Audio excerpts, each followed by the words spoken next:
Episode 2 का first scene ये previous episode के सीन से ही स्टार्ट होता है। वॉल्टर बेड से उठता है और जरा फैशनअप हो जाता है। उसके बाद 20 आवर्स पहले क्या हुआ था वहाँ से स्टोरी फिर से स्टार्ट होती है। जो कार डीच में गई थी उसे बाहर वो निकालते हैं। टो ट्रक वाले को पैसे भी वो उस ड्रग डीलर के ही देती थी, जो पैसे अब गीले हो चुके हैं। वही गीले पैसे फर्स्ट एपिसोड के एंडिंग में हमें ड्रायर में सूखते हुए दिखे थे। वॉल्टर जेसी को बोलता है, अभी आरवी हम तुम्हारे घर लगाएंगे और इस मेस को साफ करेंगे। उसके बाद हम हमारे सेपरेट रास्ते पर चले जाएंगे। उन दोनों को डाउट होता है कि आरवी स्टार्ट होगी या नहीं। आरवी स्टार्ट तो हो जाती है पर पीछे से कुछ आवाज़ आ जाता है। वो जब देखते तो उन्हें पता चलता है कि वो ड्रग डीलर अभी भी जिंदा है। और एक लॉन्ग शॉट में हमें दिखता है कि जेसी का मास्क वहाँ डेजर्ट में ही पड़ा हुआ है।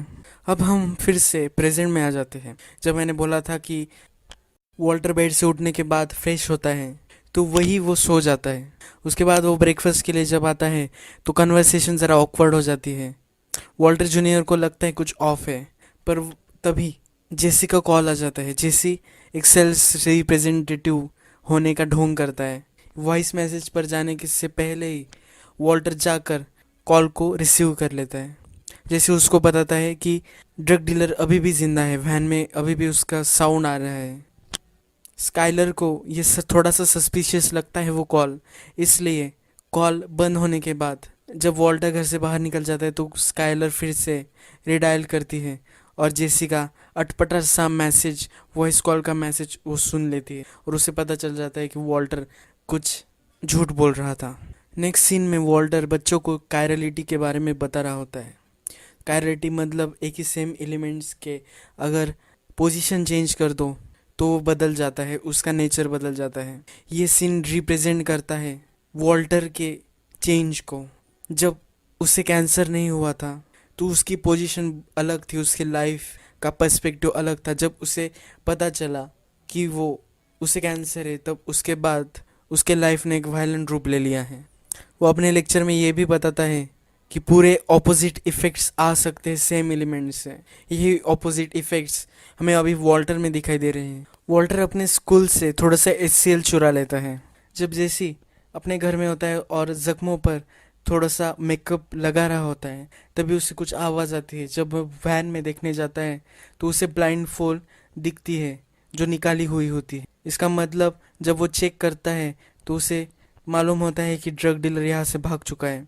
पर वॉल्टर भी जैसे कि घर पहुंच रहा हुआ होता है। तब जब रास्ते में वॉल्टर को ये ड्रग डीलर दिखाई देता है, ज़ोंबी जैसे वो चल रहा होता है।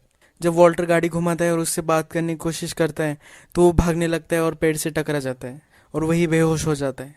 यहाँ स्काइलर का डाउट अभी भी गया नहीं है तो इसलिए वो कॉल ट्रेस करने में लग जाती है। जब वो नंबर बैक ट्रेस करती है तो जेसी का नाम और उसका पता उसको मिल जाता है। उसके बाद जब वो जेसी की वेबसाइट पर जाती है, बहुत ही अटपटी वेबसाइट, तो उसके वेबसाइट के नीचे उसके एजुकेशन में वॉल्टर जिस स्कूल में पढ़ाता है उस स्कूल का नाम लिखा हुआ होता है। इससे उसे पता चल जाता है कि उसके किसी वॉल्टर के किसी स्टूडेंट का उसे फ़ोन आया था। वॉल्टर और जेसी वॉल्टर की गाड़ी से ड्रग डीलर को निकाल कर अपने बेसमेंट में, जेसी के बेसमेंट में उसे छिपा देते हैं। जब वो ऊपर आते हैं तो वॉल्टर जेसी से पूछता है कि जो डेड बॉडी वैन में है वो सच में डेड है क्या। तो जेसी बोलता है कि वो श्योर नहीं है पर उसे तो डेड ही लग रही होती है। नेक्स्ट वॉल्टर ड्रग डीलर के बारे में पूछता है तो जेसी उसे कहता है कि इसका नाम क्रेजी एट है। ये किसी स्ट्रीट में ड्रग डील नहीं करता तो ये सब का बॉस है और ये डिस्ट्रीब्यूशन लेवल पर काम करता है। तो वॉल्टर उसे बोलता है कि ये एक बिजनेसमैन है तो क्या ये कोई भी डील करने को राज़ी होगा। तो जैसे उसे बोलता है कि अगर हमने उसे छोड़ दिया तो हमारी पूरी फैमिली को मार देगा। तो ये दो प्रॉब्लम उनके सामने होती है, क्रेजी एट का क्या करे और क्रेजी एट के कज़न का क्या करे। वॉल्टर जेसी को बताता है अगर हमें डेड बॉडी को ठिकाने लगाना है तो हमें एसिड में उसे मेल्ट कर देना चाहिए, यही हमारा बेस्ट ऑप्शन होगा। जैसे उसे बताता है कि मुझे डेड बॉडी से कोई डील नहीं करनी। पर क्रेजी एट बेसमेंट में आवाज़ कर रहा होता है तो क्रेजी एट को बांध भी देना पड़ता है। तो जेसी अपने मोटरसाइकिल का जो लॉक होता है उससे क्रेजी एट को लॉक कर देता है वॉल्टर बताता है कि अब ये दो सिचुएशन है, तो हम हेड्स या टेल्स कर लेते हैं। जेसी कहता है कि वो डेड बॉडी को ठिकाने लगा देगा, पर उसे क्रेजी एट को मारने का उससे काम नहीं होगा। जेसी टॉस जीतता है। अब जेसी एक कंटेनर बाय करने जाता है जिसमें उसे बॉडी मेल्ट करनी होती है। वो वॉल्टर को कॉल करके पूछता है कि कौन सा कंटेनर लेना है। तो वॉल्टर बताता है कि पॉलीइथिलीन।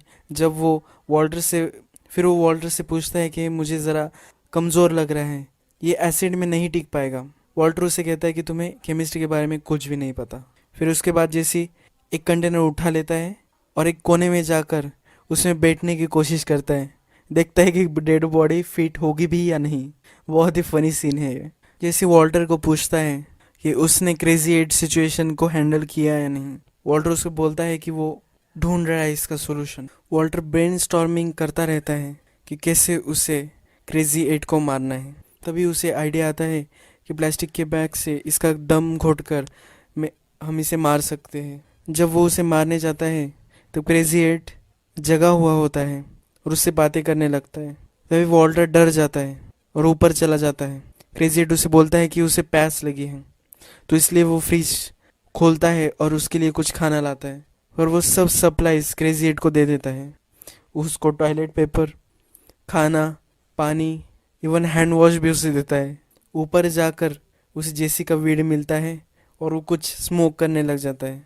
इससे हमें पता चलता है कि क्रेजी एट की सिचुएशन को उसने ज़रा पोस्टपोन कर दिया है। तब जेसी घर आता है और घर आकर पूछता है कि उसने क्रेजी एट को मारा है नहीं।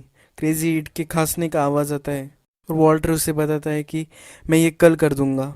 जेसी को भी बहुत बड़ा कंटेनर नहीं मिलता जिसमें वो डेड बॉडी को मेल्ट कर सके। नेक्स्ट सीन आता है स्काइलर की सोनोग्राफी। डॉक्टर उनसे पूछती है कि आपको जेंडर पता करना है, तो वो दोनों हाँ बोलते हैं और वॉल्टर को पता चलता है कि एक गर्ल होने वाली है। वो खुश होता है, पर वो बाद में दुखी हो जाता है क्योंकि वो अपने बेटी को बड़ा होता नहीं देख सकता।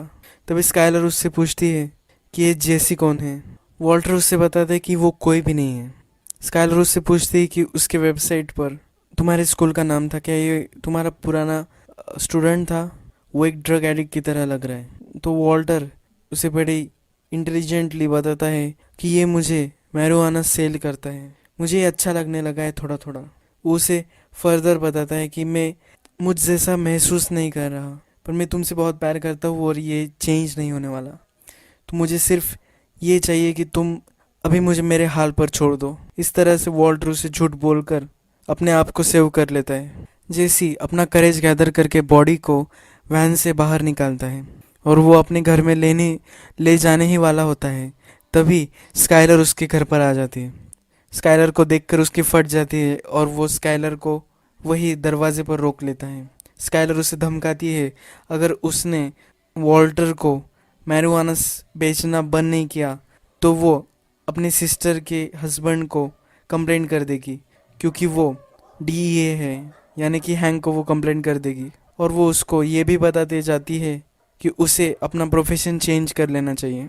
ब्रेकिंग बैड की यही खासियत है, ये बहुत बार सरकास्टिक, फनी, डार्क कॉमेडी की तरह लगता है, बस सब इसमें ग्रेट है। डायलॉग, कैरेक्टर्स, बहुत सारी चीज़ें। स्काइलर के घर जाने के बाद जैसे बॉडी को लेके सेकंड फ्लोर पर उसके बाथ टब में डाल देता है और बाथ टब में ही वो HCl पूरा एम्प्टी कर देता है। वो नीचे आके बैठता है और जब वॉल्टर घर पर आता है तो उनमें थोड़ा सा आर्गुमेंट होता है कि क्यों उसने अपनी वाइफ को बताया कि वो उसे मैरिजुआना सेल कर रहा है। वॉल्टर उसे बताता है कि ये थोड़ा सा कन्वीनियंट था, इसलिए उसने बताया था। जैसे बोलता है कि मैंने डेड बॉडी की सिचुएशन को संभाल लिया है, पर बेसमेंट में क्रेजी एट को अभी भी तुमने नहीं मारा।